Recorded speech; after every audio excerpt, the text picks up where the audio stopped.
Hi buddies is Naveen voice ஒரு புதுசாக சேனலில் பார்க்குறவங்க சப்ஸ்கிரைப் பண்ணிக்கோங்க. ஒரு பியூட்டிஃபுல் லவ் ஸ்டோரியை பற்றி தான் பார்க்க போகிறோம். ட்ராமாவோட ஸ்டார்டிங்கில் ஒரு ஆள் ரொம்ப அவசரமாக எங்கேயோ போகிறத காட்டுறாங்க. அவன் இந்த நாளுக்காக தான் நான் ரொம்ப நாளாக வெயிட் பண்ணிகிட்டு இருந்தேன். நிறையா பேட் தாட்ஸ் எனக்கு வந்துச்சு. ஆனாலும் நான் அப்போ காத்துட்ருக்கேன். ஃபைனலி அந்த நாள் வந்துருச்சு அப்படின்னு பேசுகிறான். அதுக்கப்புறம் ஒரு பொண்ணை காட்டுறாங்க. அந்த ஆள் அவங்க பக்கத்தில் நிற்கிறான். அப்படியே சீன் கட் ஆகுது. ஸ்டோரி 1992 ஒண்டர்லா சிட்டியில் ஆரம்பிக்குது. அங்கே சில மீன் பிடிக்கிறவங்க மீன் பிடிச்சிட்டு இருக்கிறத காட்டுவாங்க. அங்கே ஒரு சின்ன பையன் இருப்பான். அவனோட பேர் லீ.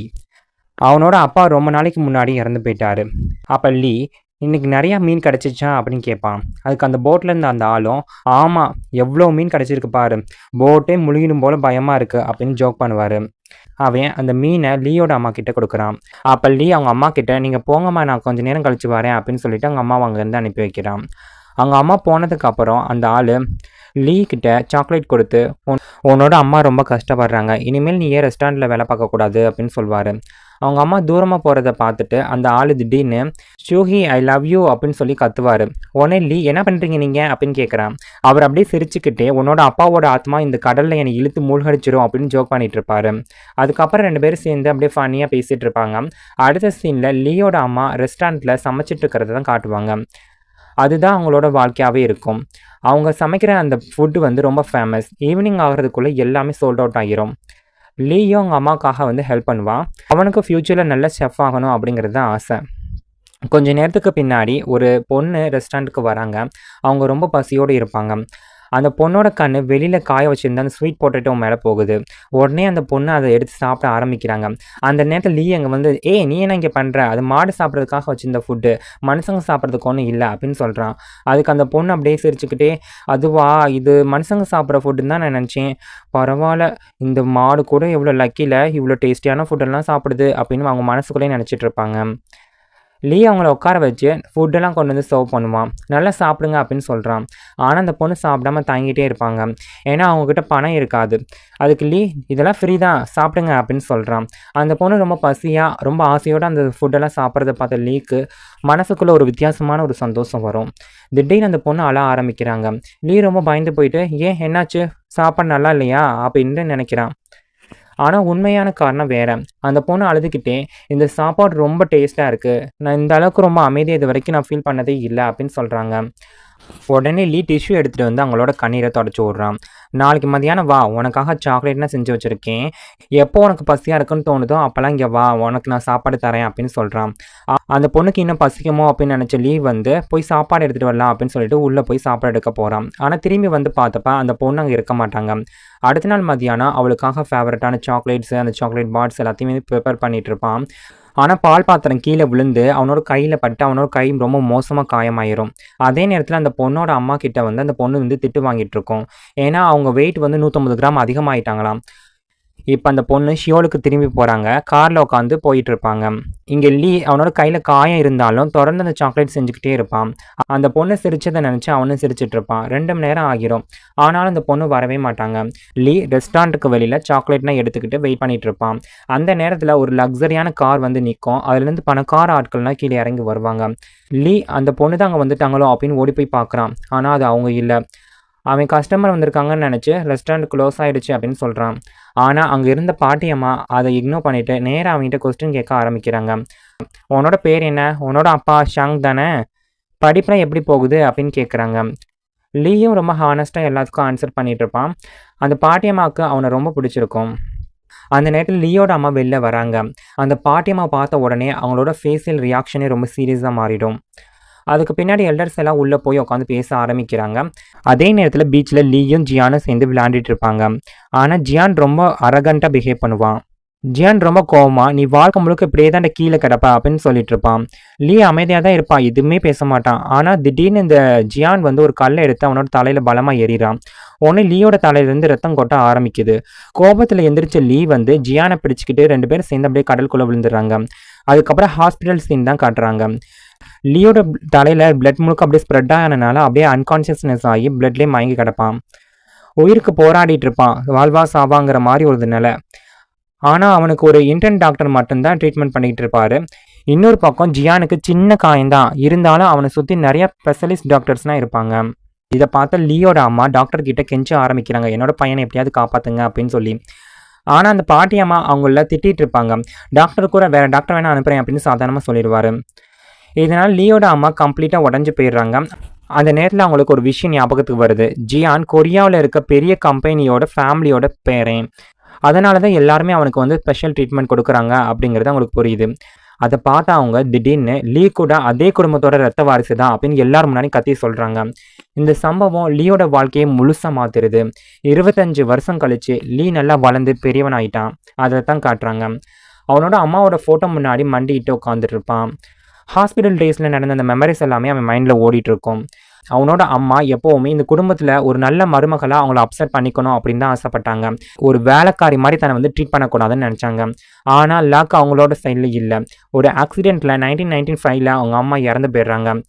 லீ மட்டும் விடாமுயற்சி பண்ணி இப்போ ஒரு பெரிய குரூப் ஹாஸ்பிட்டலில் டாக்டராக வந்து வேலை பார்த்துட்டு இருப்பான். அவன் எப்போவுமே ஜியானுக்கு எதிராக காம்படிட் பண்ணிகிட்டே இருப்பான்.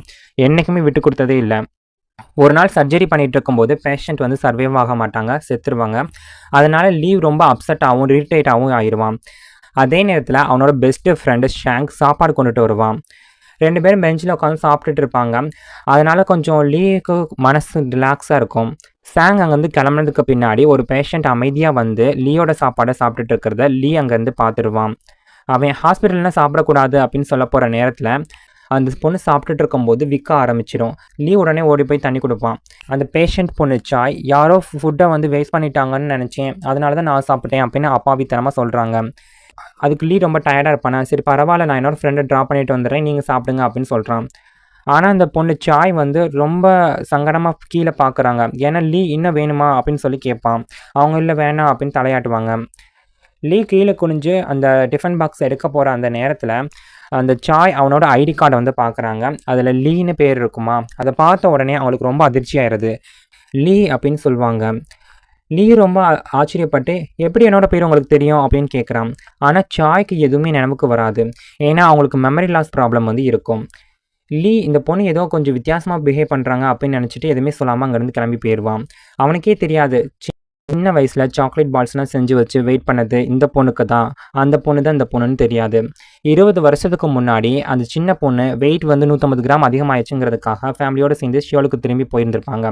அவர் காரில் போயிட்டு இருக்கும்போது அவங்களுக்கு அந்த சாக்லேட் ப்ராமிஸ் வந்து ஞாபகத்துக்கு வரும். அவங்க திரும்ப அந்த ரெஸ்டாரண்ட்டுக்கு வந்து பார்த்தப்ப அங்கே யாருமே இருக்க மாட்டாங்க.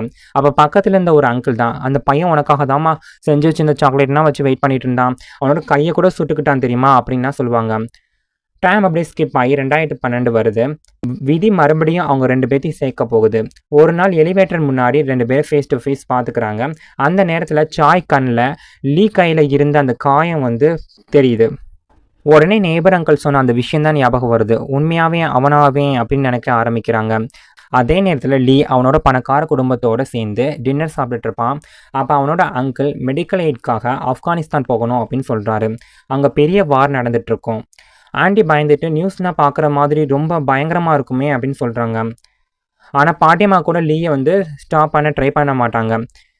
ஃபேமிலி ப்ரெஷர் காரணமாக அவன் ஆப்கானிஸ்தான் போக போகிறத தவிர வேறு வழியே இல்லை.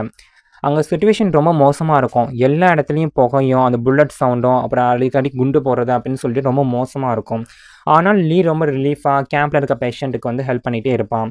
ஒரு நாள் சர்ஜரி முடிச்சுட்டு வெளில வந்தப்போ சில குழந்தைகள் வந்து மண்ணுக்குள்ளே புதைஞ்சிருக்கிறத கிரெயின் வச்சு எடுக்கிறத பார்க்குறான். அவன் அதை தடுக்கிறதுக்கு முன்னாடியே ஒரு பெரிய வெடிப்பு வந்து ஏற்படுது. அதே நேரத்தில் சாய்க்கும் திடீர்னு ஏதோ ஒரு வித்தியாசமான ஃபீலிங் வரும். ஏனே தெரியல, ஆனால் அவங்களோட கண்ணில் இருந்து அப்படி கண்ணீர் தானாக வர ஆரம்பிக்குது. 6 மாதத்துக்கு முன்னாடி சாய் ஹாஸ்பிட்டலில் இருந்து டிஸ்சார்ஜ் ஆனப்போ லீ மாதிரி ஒருத்தனை பார்த்த மாதிரி அவங்களுக்கு வந்து ஞாபகம் வருது. ஒருத்தன் அங்கே நின்று யாரையோ திட்டிக்கிட்டு இருப்பான்.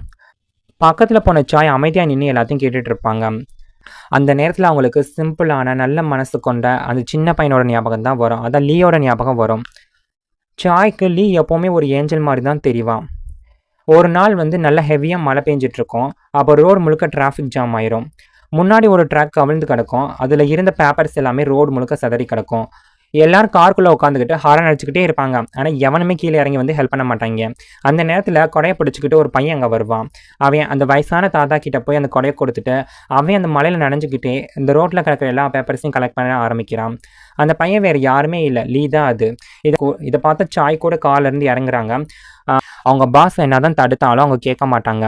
அந்த நேரத்தில் அவங்களுக்கு ஃபுல்லாக கன்ஃபார்ம் ஆகிடும், இவன் தான் நான் இத்தனை வருஷமாக நினச்சிட்டு இருந்த அந்த பையன்னு. அதை லீன்னு கன்ஃபார்ம் பண்ணிடுறாங்க.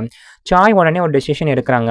இந்த தடவை நான் என்னோட ஃபீலிங்ஸ் வந்து மறக்கவே மாட்டேன், இனிமேல் நான் அவனை மிஸ் பண்ணவே கூடாது அப்படின்னு நினைக்கிறாங்க. ஆனால் ஹாஸ்பிட்டலுக்கு போய் பார்த்தப்ப ஸ்டாஃப் லீ வந்து ஆப்கானிஸ்தான் வந்து போயிட்டாரு அப்படிங்கிற மாதிரி சொல்கிறாங்க. ஸோ சாய் அந்த பெஞ்சில் தனியாக உட்காந்துருப்பாங்க. காற்று பலமாக அடிக்கும். அந்த நேரத்தில் அந்த காற்றுல கூட லீ அங்கே இருக்க மாதிரியே அவங்களுக்கு ஃபீல் ஆகும்.